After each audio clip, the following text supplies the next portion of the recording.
إلى بطولة أمريكا المفتوحة للتنس، حيث بلغ المصنف الثاني في البطولة والثالث عالميا السويسري روجر فيدرر بسهولة الدور ربع النهائي على حساب الإسباني روبرتو باوتيستا أغوت المصنف التاسع عشر عالميا بتغلبه عليه بثلاث مجموعات نظيفة.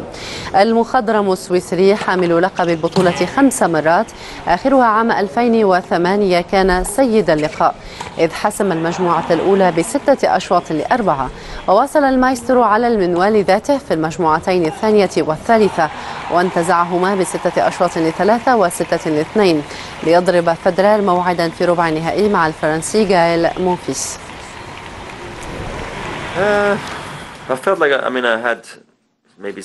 كانت هناك بعض الفوارق وأنا كنت أشعر بذلك. لم يقدم مباراة كبيرة لكنه كان متسق وسريع ومتكيف.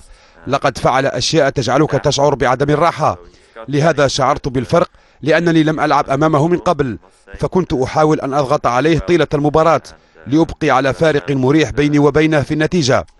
وسعدت كثيرا عندما انتهت المباراة، وفي المرة المقبلة التي ألعب فيها أمامه سأعرف ما أتوقع منه، ليس كما حدث اليوم.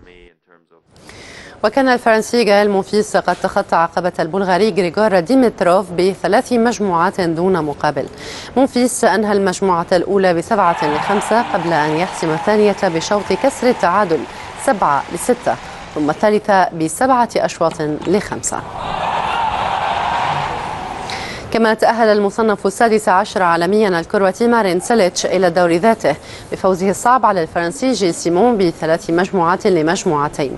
سيمون أنهى المجموعة الأولى ب7 أشواط ل5، أما الثانية فنجح سيليتش في حسمها لصالحه ب7-6 قبل أن يواصل سيطرته في الثالثة التي أنهاها ب6-4. اللاعب الفرنسي عاد بقوة وأفلح في خطف المجموعة الرابعة دون عناء ب6 أشواط ل3، لكن سيليتش رد بالمثل في المجموعة الخامسة ب6 أشواط ل3 أيضا ليحسم المباراة لمصلحته.